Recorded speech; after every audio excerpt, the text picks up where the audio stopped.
This class was visiting a local science center for a field trip, but when they all got on the bus, the teacher was like, "Wait, did anybody bring the name tags?" Miss, that's your job." Turns out this museum requires name tags, especially for field trips, and they were already on the bus. So right then and there, she pulls out a Sharpie. "All right, foreheads it is," and she begins writing the kids' names on their forehead. First kid, Braden. Next kid, Leela. Then Derek. Some kids try to object. "No, I don't want this." "Well, that's too bad." She's like, "Oh, it'll wash off." It doesn't. By the time they get to the museum, every single one of the students had their own name written on their forehead, and it looked absolutely insane. The chaperones were silent, stunned. They were very embarrassed. But the museum didn't do anything. They said, "Oh, look. There's students and there's their names. Everything's fine." Well, 3 days later, kids still had ghost letters of their name on their forehead because it was permanent frickin' marker. Parents were absolutely furious. There was even kind of like a protest at the next school board. Moms were holding signs that said, "My kid is not a whiteboard." And the teacher retired early that year. Yeah, sounds like she was kind of losing it. This kid was so quiet, he was made fun of for it. People said he was weird, awkward, boring, but then one day, the talent show happened. His name was Marcus. He never caused trouble, he sat alone at lunch, and he didn't talk much. So when his name got called at the talent show, people were like, "Wait, Marcus?" Then Marcus walked on stage. He didn't have a smile, there was no intro, he just grabbed the mic, looked at the tech guy, and nodded. Then he opened his mouth and he sang opera.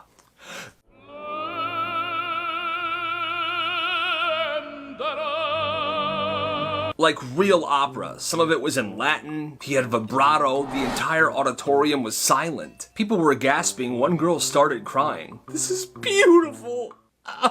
At the end of the song, he stopped and put the mic down. A second of silence, and then... Yes! Standing ovation, and he's standing there, taking it all in. Thank you! He was kind of a legend for the rest of the year, but after that year he had transferred schools and nobody saw him again. Until a couple years later, he got a full ride scholarship to Yale, where he's now getting his doctorate. You know, people were calling him weird, but turns out he was in a whole different league. The kid's gonna be a star. It started as a joke. A single piece of gum stuck to the wall behind the gym bleachers. Hidden, tucked away. Well, one kid started adding to it. Then as a joke, he told his friends, "Yo guys, donate your gum. We're building something behind the bleachers." And every day after lunch, more and more pieces were being added to this gum blob. By October, it was the size of a shoebox. By December, it was this giant glob of pink, gray, orange, and blue colors. And it was giving off this strange but fruity smell. Kids would swing by and salute this gum blob every day after gym. It was this fun thing that everyone was kind of involved in. One day, the janitor warned him, "Hey listen, I see this abomination behind the bleachers. You better clean this up." No. After the threat from the janitor, he knew that time was running out, so him and his friends tried to add as much as they possibly could to it. And then one day he goes back there and he sees 3 of the janitors scraping this gum blob away, and he was sad. But then he got a great idea. He went into the garbage where that gum was now sitting, and he cut off little pieces and put them into Ziploc bags. He put 10 pieces of this gum blob into different bags, and he sold them. Limited edition relics. And the crazy part is, the people that were actually involved in this bought them. I guess they wanted a keepsake, a memory. He sold those chewed bag pieces for $4 each. Honestly, hey, you gotta respect the hustle. One day, this kid bought a bunch of clear iPhone cases for cheap, and he had this friend who was good with graphic design. So what he would do is he would have his friend make this cool design of whatever he wanted. His friend would then print it and cut it down so it would fit perfectly inside this phone case. And it looked awesome. Clear phone case, this graphic design insert, it was legit. Custom fit, looked expensive. He did it to his phone case first. It was an anime design and it looked awesome. People saw this and they were immediately intrigued. Well, interest grew. And soon, he was taking orders for people. NBA, anime, SpongeBob, Shrek. He was making these custom phone cases and selling them. Then he starts bundling them together. 3 phone cases for $10, 6 for $15, and business was absolutely booming. He kept buying these clear phone cases. His friend kept designing these designs and custom cutting them to fit the cases, and people were buying them. They were all over the school. The thing was, his friend that was designing these and printing them was using the school's printers. The IT guy realized how much printing had been done, and he told the principal. And this whole thing had to be shut down, but by then he had made $530. And those phone cases became collectibles, some students even reselling them for 3 times the price they bought them for. Honestly, you gotta respect the hustle. This kid had terrible handwriting, like teachers would sigh whenever they saw his papers. Good lord! So when this kid's class had to turn in a handwritten essay, he decided he was gonna actually try. I'm gonna actually try. So the night before it was due, he sat down, he had his pencil there, and he was ready to get to work. He took his time. If a word was sloppy, he erased it, and he did it again. Slowed the letters down. He was doing a really good job. The next day, he turned it in proud. It wasn't perfect, but it was way, way better than how he usually writes. Well, get this. The teacher looks at it and goes, whose handwriting is this? Mine. You proud of me? No, your handwriting has never looked like this. Somebody wrote this for you. Who did it? I promise you, I wrote it. No, you didn't. This is cheating. Cheating? No, it's handwriting. I worked hard to make my handwriting better. So now you're getting smart with me. All right, I'm writing you up. She drags him into the hallway. She's lecturing him about academic honesty. And he tries to say, listen, I practice. You told me to practice. She doesn't believe him. She calls home. The mom shows up. She knows how hard her son worked on this. She's furious. Okay, so my son is in trouble because he tried. He worked on his handwriting and now he's getting written up. Are you out of your mind? It doesn't make sense. The handwriting progress was too fast. That's the dumbest thing I've ever heard. They bring in the principal and they make this kid write a paragraph in front of them to prove that he actually did write this essay. He sits down, he writes it. It took him a long time, but he did it. It was the same improved handwriting. The principal looks at the teacher. You owe him an apology. Teacher, red-faced, mumbling, I'm sorry for accusing you. Sure. They left, he gets an A on the paper, and she never confronts him about anything ever again. After that year, she retired. This kid ran a genius business. It happened in high school, so this kid's older brother had just graduated, and he was working full-time at a pizza place across town. And every day, there were always leftover pizzas. Messed up orders that nobody picked up, stuff like that. So one day, the brother texts him around lunchtime and says, yo, we got an extra pepperoni and veggie. Want me to bring it to you, man, for lunch? And he's like, heck yeah. So his brother comes and gives him these pizzas at lunchtime, and by the next period, he had sold 6 slices for $3 a piece. And this made him feel good. They loved the pizza, and he made some money. Now, this is not an everyday thing. It was only when there was extras, but that's what made it special. You never knew when it was gonna happen. Some days it would hit during 4th period. Some days there wasn't pizza at all. One time he sold 2 large sausage pizzas to the entire chess team. Another time he walked into drama rehearsal with a Hawaiian pizza and left with $19. It was this really cool little system that this kid and his brother had. And by spring, he's basically making like minimum wage for the amount of work he's putting in. And he never spent a dime on anything, so everything he made was pure profit. The awesome part is he ran this business with no ingredients, no oven, no store, just leftovers, a cool brother, and a little hustle. You gotta respect that. This woman's daughter begged to learn piano, like for weeks. So finally her mom says, okay, but I'm not buying you a real piano, it's a keyboard. Doesn't matter, it's fine, her daughter's still super hyped. So they go to Target and her mom buys her this keyboard. But there's a catch. Okay, so you want piano lessons, right? Well, here is what we're gonna do. 6 months minimum, no quitting early, and you practice 20 minutes a day. And the kid agrees. At first, it's fine. She's learning songs. She's really enjoying this. Then week 8 hits. She starts not practicing. She starts skipping. One day here, one day there. You know, she's getting more homework, school's stressful, she can't do it all. And her mom reminds her, listen, every day you don't practice, you owe me those minutes. You will make them up. Then comes the school trip. 3 days, 2 nights, her entire grade's going. She's been excited about this for months. And the mom goes, hey, so I know your trip is coming up this weekend, but you've missed 11 practice days on the piano. So before you go, you need to make up 11 hours of piano practice. The kid's like, wait, what? Yeah, if you do not make up the 11 hours, you are not going on that trip. So she has to make up 11 hours of piano practice. But the thing is, the trip is like 4 days away. That's a lot of piano practice. The dad tries to step in. Hey, we already paid for the trip. This is kind of ridiculous, don't you think? Kevin, I am teaching our daughter a lesson. If you don't want to support me on this, then get out. Well, the daughter tries to make up those 11 hours, but with homework and sleep, she can't do it. And her mom forces her to stay home from the trip. That is not okay. This is getting out of hand. Before first period, everything was fine. But the second first period was over, it happened. Bro, no way. Every school water fountain was filled with salsa. Not 1, not 2, every single water fountain in the building. And here's the frickin' thing. Written on the wall above the water fountain in very thick Sharpie was 6-7. And obviously, as you can imagine, everybody went crazy. Yo, whoever did this was insane! Yo, but what does it mean? Teachers are scrambling, the students are losing, and the custodians are working extra hard to clean this up. And by the end of second period, everything is clean. Well, the school's like, we need to figure out who did this. So after school that day, they checked the cameras. A hooded kid wearing a face mask. He moves quick, he's got tons of jars of salsa in his backpack and he's just dumping them in every single water fountain and scooting away. Then he slips into the theater hallway, the one with no cameras, and he vanishes. They don't see him again. Nobody gets identified. Nobody confesses. Everybody's talking about it, but nobody's claiming it. And that's when it starts. Kids begin showing up to school with jars of salsa in their backpacks, and every single salsa jar has 6-7 written on the lid. Before you know it, it's a full-blown culture. Who's got the rare stuff that nobody's seen before? Yo, yours looks different. Yeah, my uncle sent it to me from Mexico City. People are trading, people are hoarding jars in their lockers. The school eventually tries to ban salsa. I can't believe I'm saying this, but salsa jars are Banned!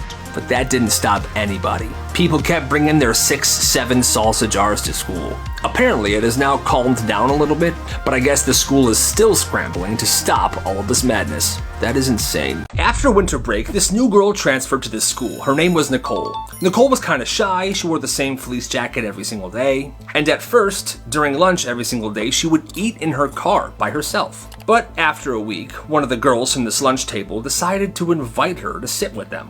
Hey, I saw you eating in your car during lunch. Why don't you sit with us tomorrow? All right, yeah.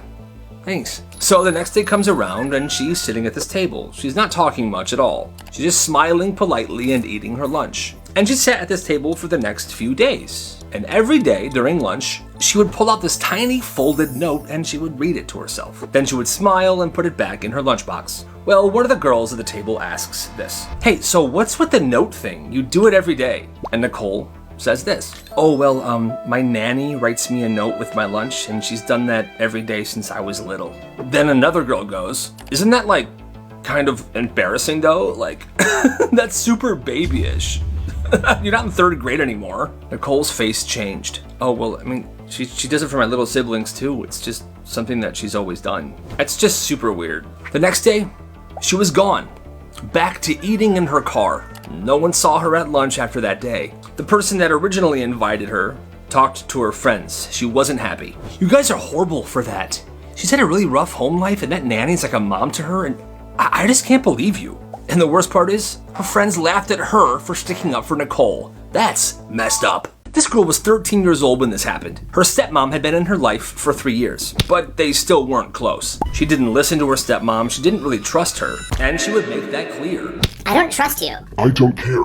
Well, that week, her dad was overseas for a funeral. So it was just her and her stepmom. And he was gonna be there for 3 weeks. So every day, her stepmom would pick her up from school at 3. But she would always come out of school late, like 30 to 45 minutes late, which is kind of crazy and a bit annoying. I've been waiting here for 45 minutes. This is the third day in a row. And the kid would just roll her eyes. Get over it. So one day, the stepmom decides she's not gonna wait. She's not gonna show up. She's gonna let her figure it out herself. So the next day, she doesn't go to the school. She stays home and then she just waits. So at 7 p.m., she finally is like, yo, I should call my stepdaughter. But she doesn't answer. So she calls the school. Hi, yes, I'm wondering, is Kayla Johnson still there?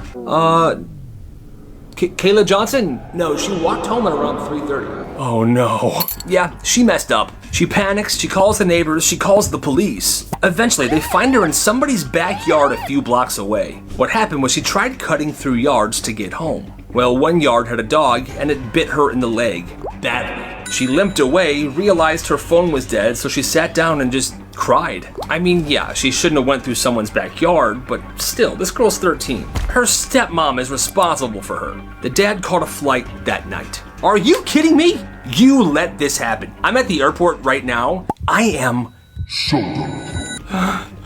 The daughter now has a permanent scar, and the dad left the stepmom. And like I said, the girl was 13 years old. You can't just do that. Messed up. This is a super unique school business. So this dude would make end of the year videos. like a video yearbook. And at first, it looked like any end-of-the-year video. Music, selfies, people walking to class, doing finger hearts. But then it would cut to black, and the title would pop up. The Real Yearbook. You see, it turns out this one student had been filming everything all year. Not the school spirit stuff, not the assemblies, not the sports teams. He filmed all the chaos and the shenanigans. The 5-person fight in Spanish class. The time one Hawaiian roll started the biggest food fight in that school's history. Even the teacher's meltdown during second period. You guys are the worst class I've ever had. Screw you. And the edit of the results would be insane. Perfect cuts, super good sound design, transitions, and at the end of the year, he would tell people to report to room 108, which is one of the club rooms. It was after school, and he told people it was $2 to get in.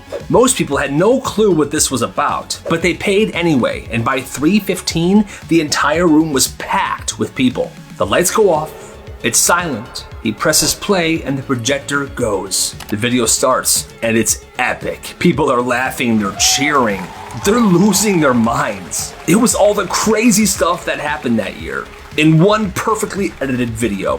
When it was over, somebody said, Yo, bro, that was awesome. Run it back. But he didn't. Instead, he pulled out this Tupperware container that was filled with flash drives. Each flash drive had the file of that video on it. And he sold them for $10 each. Guess what?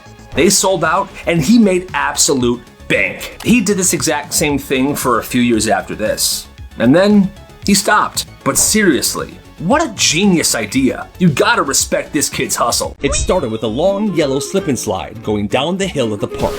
This kid had it set up with a hose and a couple buckets of soapy water. And at the bottom, he had lined up these kiddie pools to help break the fall so he wouldn't get like that grass burn. At first, it was just him and his few friends in this one slip and slide. But when other kids started to gather around wanting to take their turn, he said, okay, everyone chill. $5 gets you 5 runs down the slide. And people paid. By the next week, he had 3 slip and slides side by side. One with a sprinkler arch, one with cool inflatable bumpers, and one had a tunnel attachment that would spray water down as you went through. Each one was fancier than the last. It was basically a water park in the middle of a neighborhood park. Kids were bringing towels, parents were even coming with lawn chairs to get a tan while their kids slip and slided down the hill. One kid really wanted to slide down, but he didn't have any cash. You take Venmo? Sorry dude, cash only. Oh man, okay. But you know what? It's real hot today, so just come on. Have fun. That sounds absolutely awesome. You gotta respect the hustle. At this school, band kids were always clowned. Hey, nice clarinet, loser. What the heck? But especially this one kid named Eli. Eli played the French horn, and he took it everywhere he went. On the bus, assemblies, to class. And there was this one dude named Zach, and Zach would always give Eli crap for playing the French horn. Nice instrument, Eli. I bet it sounds like a dying whale. But Eli didn't let it get to him. Then came the spring concert. Big crowd, parents, staff, the gym was decorated, and Zach was there because his mom forced him to go because she was on the school board or something. Well, halfway through, the conductor goes, and now, a featured solo by our French horn player, Eli. And Zach's like,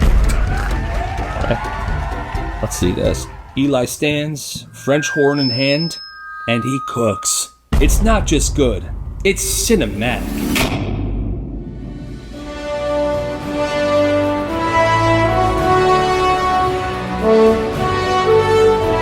The entire crowd stopped breathing during the solo because it was that beautiful. Finishes, there was a few seconds of silence, and then the crowd erupts. After the show, Zach walks over to Eli, and all he says is this. Hey man, yeah, you snapped. My bad for everything. Sorry. Eli doesn't say a word, he picks up his French horn, and he walks away. This teacher is insane for this. This class had just finished reading Lord of the Flies in English, and the teacher? She was passionate, maybe too passionate. So after they had finished reading this Lord of the Flies, the next day she tells them this. Class, we are going into the woods tomorrow. Bring a backpack full of things. We're gonna live like the boys on the island. So next day they come with backpacks full of stuff and they head to the woods. No rules, no roles, just chaos. She hands them bandanas and points to the woods behind the school. All right, go. One teacher and 20 students, and these weren't just regular kids. Somebody brought a pillowcase full of flour and was whacking people with it. Another kid filled a spray bottle with perfume and was spraying in another kid's eyes, trying to blind them. Take that. Soon there was turf wars, alliances, groups getting ambushed. Kids were using mud as war paint. They were getting feral. And the teacher was just standing there at the edge of the woods watching this go down like it's some sort of social experiment. Yes. Yes. Yes. And it went way too far. Kids were getting bloody noses, one person was throwing up profusely, I don't know why, and the teacher didn't get in trouble for this, not even like a warning or anything. The principal didn't even know about any of this until a parent called a couple days later, but he still did nothing. And the crazy part is, the next year, this teacher did the same exact thing. Honestly, that sounds kind of fun. This kid turned a broken vending machine into a business. So during construction at this one school, it got moved to this weird corner by the band room. Most people ignore it. It's kind of like cracked. The lights don't work in there. It just looks off. This one freshman notices something. If you tilt the keypad kind of forward, it'll come off. There's a bunch of random little switches and buttons behind it. And he realized if you just press a bunch of these buttons, snacks just start falling out of the vending machine. It was a broken vending machine. What does this do? Oh my gosh. Oh gosh, I hit the jackpot. So instead of going nuts, he keeps this quiet. Starts posting on Snapchat. $1 chips, meet by the band room. By this point, he had gathered a bunch of snacks from his vending machine. And people were lining up to pay for these snacks. And the thing is, he's selling these for cheaper than the vending machine charged because, well, he got them for free. By the end of the first week, it was a full-blown snack operation and he made $80. But one day, a custodian was kind of watching him from afar and saw what he was doing. What is that kid doing? Nice. Dear God. The day after that, the vending machine was moved. But by that point, most of the snacks were gone anyway, and he made a good amount of money. So, hey, you gotta respect the hustle. This one school had a weird tradition. Kids would drop food off the top of the staircase and watch it explode on the ground. One kid, this kid named Jeff, brings a tomato. He walks all the way to the top of the staircase. He looks down and he goes, yeah, I shouldn't do this. And then his friend takes the tomato out of his hand. Scaredy cat, I'll do it. His friend throws it, and splat, it explodes all over the floor. Well, the teacher saw this and looked up. Only thing the teacher saw was Jeff. Jeff, office now. Jeff's like, I didn't do it, but he was dragged to the office anyway. He gets in there, he's sitting down. Just admit you threw it. I didn't. They didn't believe him, they suspended him. Later that day, the kid who actually did it confessed. The school then suspends him, but they refuse to undo Jeff's suspension. They claim they have video proof of the two kids throwing the tomato together, but they keep saying, we can't release the video for privacy reasons. They're both still suspended. Well, a few days passed, and Jeff's older brother shows up at the school, and he is serious. Hey, you guys better show the video now. I said we can't. If you don't show the video, you're gonna regret it. I guess the brother was a bit more intense than that, but they finally show the video, and the video has nothing on it. It's just a blank wall. The school still keeps the two kids suspended. Well, Jeff's siblings and Jeff's friends are super mad about this, so they tell the entire school to bring a tomato tomorrow. Hey, everybody, tomorrow, bring a tomato and meet at the top of the staircase. Next day at lunch, splat, splat, splat. At least 50 tomatoes were dropped from the top of the staircase. It's a full-blown tomato apocalypse. The school could not suspend everybody. And Jeff and his friend got that suspension taken off their record. Yeah.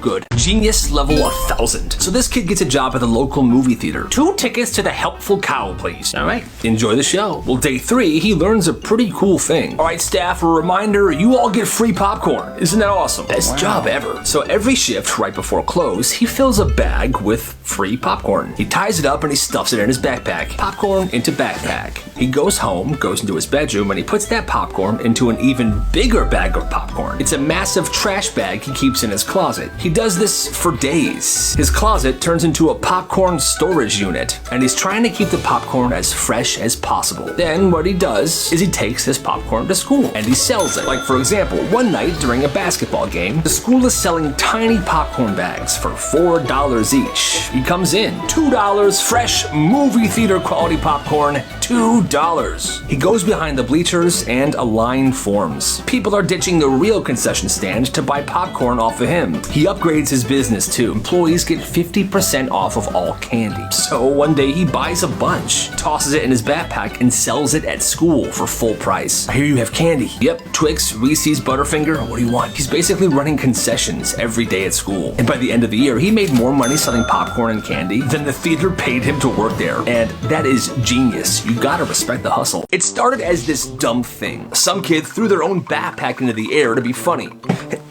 Oh, it got caught on the top of one of the worst trees on campus. Thin branches, really high up, impossible to climb it seemed like. They tried everything. Here, I'll throw my shoe at it. Dang it. I'll throw a trash can at it. Dang it. Nothing was working. That's when one kid suggested this. Guys, we should call Squirrel Boy. No way, dude. Bro, we can't call Squirrel Boy. But there was no other option. So every school has that one kid. Well, this school had Squirrel Boy. He wore fingerless gloves. He said things like, "The ground is only a suggestion." He once perched on top of the basketball hoop during a game. "Get on from there." He scaled the brick wall on the side of the school building just to prove a point. And one time, he sat at the top of the flagpole for the entire lunch period, perched. Everybody would make fun of him, but on that day, they needed him. Somebody texted him. 10 minutes later, jogged around the corner eating trail mix. Didn't ask what happened. He saw the backpack, he saw the tree, and he knew what he had to do. I got this. He literally climbed the entire tree in like 3 seconds, and he threw that backpack down. The second he got down, he just walked away. Thanks, Squirrel Boy. Yeah, thanks, Squirrel Boy. Squirrel Boy's cool now. And from that moment on, nobody made fun of Squirrel Boy ever again. A beautiful lunchtime service. While everybody else ate chicken nuggets on plastic plates, a couple students disappeared every single lunch period and came back smelling like meat and potatoes. The chef, his name was Liam. What's up? I'm Liam. Both of Liam's parents were chefs, so he grew up learning the trade. Now at school, he had cooking class first period, and he had a free period right before lunch. So he launched a business. For $30, you got a private table backstage of the auditorium, a 3-course meal he cooked the night before, fresh linens, candlelight, and music. He would reheat everything in the cooking room, and he would plate it himself, and he served it to his guests wearing an apron, gloves, and a chef hat. And the thing is, people booked this service every single day to impress their crush. This is nice, huh? It's delicious. You really outdid yourself here. To settle rivalries, I'll stop stealing your pencils, but you gotta stop tying my shoes together during class. Fine, you have a deal. Tiramisu for you both? Ah, yes, thank you. This is lovely. Some kids even booked it to make business deals. I'll sell your product to the basketball games, but I want 15%, 10%. But I have a new business launching soon, and I'll get you in on the ground floor 50-50. You have a deal. Tiramisu? Ah, yes, please. This is lovely. And spots filled up in advance. This service was booked like 3 weeks. He only did 1 table a day. He never advertised. It was simply word of mouth. If you wanted to book, you would have to come up to him and say, "Chef, do you still offer your service?" "Absolutely. I could fit you in 2 weeks on the 17th. I'll take it. Holy crap. You gotta respect the hustle. This girl's parents were so strict. They banned birthdays at their house. No cake, no candles, no parties. So on her 13th birthday, her friends found out. Wait, so you never had a birthday party ever? Nope, never. They were stunned. That is so messed up. You know what? Tomorrow night, we're throwing you one. One of them's house was the perfect spot. A huge backyard, a pool, lights were already strung up for vibes, and they spread the word. By sundown the next day, the backyard was packed. Music blasting, kids cannonballing in the pool. The girl who was hosting the party's parents were there just to keep everyone safe, but they were just sitting back relaxing. Everyone was even chanting her name when she walked in. Marissa, Marissa, happy birthday, Marissa. And for the first time ever, she had a birthday cake with real candles in it. And right as she blew out those candles, there they were. She saw her parents walk into the backyard. Everyone got silent. What is this? Her friend stepped in. Hey, she deserves this. It's her 13th birthday. Her parents looked around and there was dozens of people just staring at them. They were uncomfortable, so they just said, all right, well, We'll pick you up here at 10, okay? 10 p.m. And they left. But still, that was the birthday that she would never, ever forget. It was the hottest week of summer. This one kid shows up to the park with a big red cooler. He opens a chair right next to it and sits down. And when people start complaining about the heat, he pops open his cooler. And inside is dozens of popsicles. I got all sorts of flavors. Red, blue, grape, $3 each. Oh, hey bro, where'd you get all these? Costco, baby. And that day he sold out. And he did it again the next day. By day 3, he's got dry ice in this cooler. And the second he rolled up to the park, people were already there waiting for him with cash in their hand. Soccer kids, the basketball court kids, even younger kids with their parents. One afternoon, this happened. I'll take one red one, please. All right, that's $5. Wait, what? I thought it was $3. I'm sorry, man, it's 95 degrees. Prices go up over 90. Pretty soon, he's known as the popsicle guy. And he's walking out with like $50 to $70 of cash every single day. Business was absolutely booming. What a good summer hustle. One day, the park manager walks by. Excuse me, man, you had a permit for this? It's hot out today, isn't it? Oh, man, it's brutal. Here, take 2 popsicles on the house.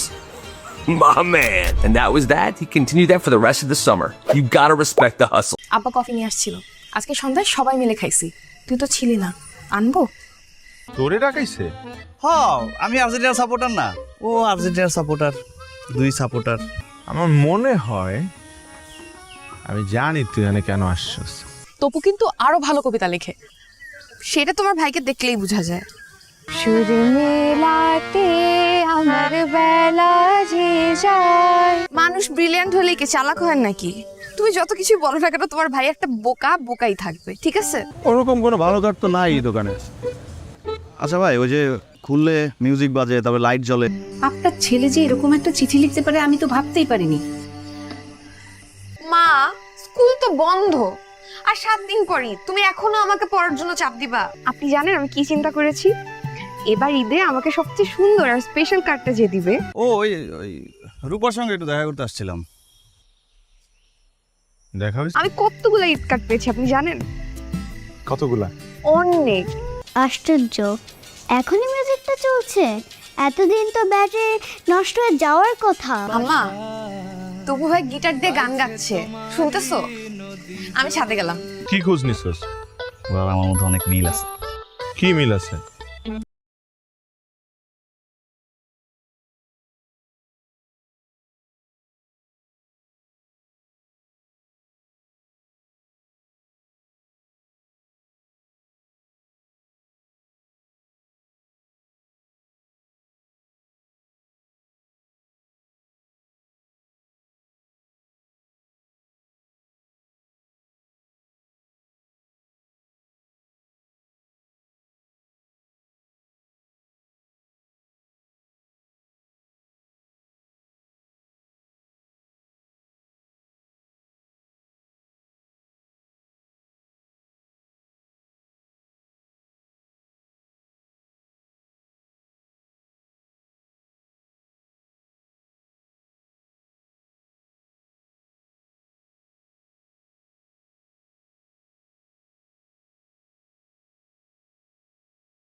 এই তোর ছাদে যেতে হবে কেন?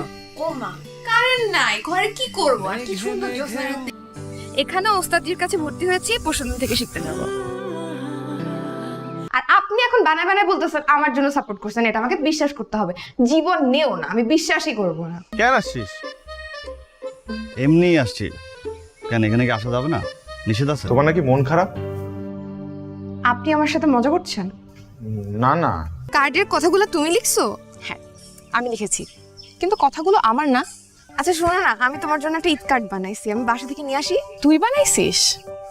আমাকে সালাম করলে আমি দিতে পারি। দেখা যাবে। Please recent and interesting experience in this country. Bangladesh is a land of rivers, so it's not. আপনি গতকাল রাতে আর্জেন্টিনাকে সাপোর্ট করছেন। আপনি না তোমার জন্য জানেন আমার না উপহার দিতে খুব ভালো লাগে। আর উপহার পেতে সেটা তো আরো ভালো লাগে। আমি মিথুন রাশি, ও মিথুন রাশি। তো ও আর্জেন্টিনা সাপোর্ট করে, আমি আর্জেন্টিনা সাপোর্ট করি। একজোড়া ঝুমকা। ঝুমকা? হঠাৎ ঝুমকা কেন? আমি না এত সুন্দর কার্ড কখনোই দেখি নাই। আচ্ছা এত সুন্দর কার্ড ওয়ান ভাই কই থেকে পাইলো বলেন তো? কিন্তু আমি যেদিন তোমাকে ঝুমকা পরিয়ে দেব সেদিন তুমি চোখে কাজলও পরবে।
পুরোটাই তো তোমার দোষ।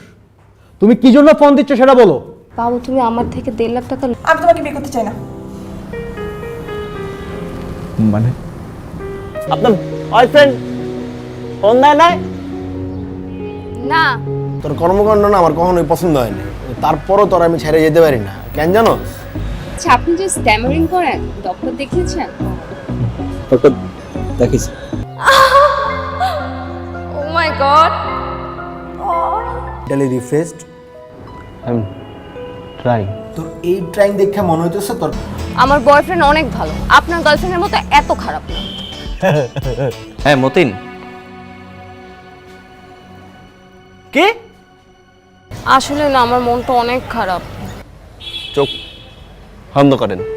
বুঝি না ভাই তুই কি মানে তোর সমস্যা কি? তুই এনে কি করতেছিস? তোর কত সুন্দর একটা গরিব তো কিছুদিন আগে না ওর চাকরি চলে গেছে, তো বলতেছে দোস্ত আমি তো গরিব মানুষ, আমার কানপট্টি লাল করে ফেলবো যদি বেশি থাকো সুখে, বুঝছো? উল্টা পাল্টা যদি কিছু করছো না তুমি বুঝি। ওনার কাছে ব্যাংক ওয়ালেট এটিএম বুঝছে না। পিয়া কি তোরে বিয়ে করে রাজি হয়ে গেছে? অবশ্যই অবশ্যই করবে। আচ্ছা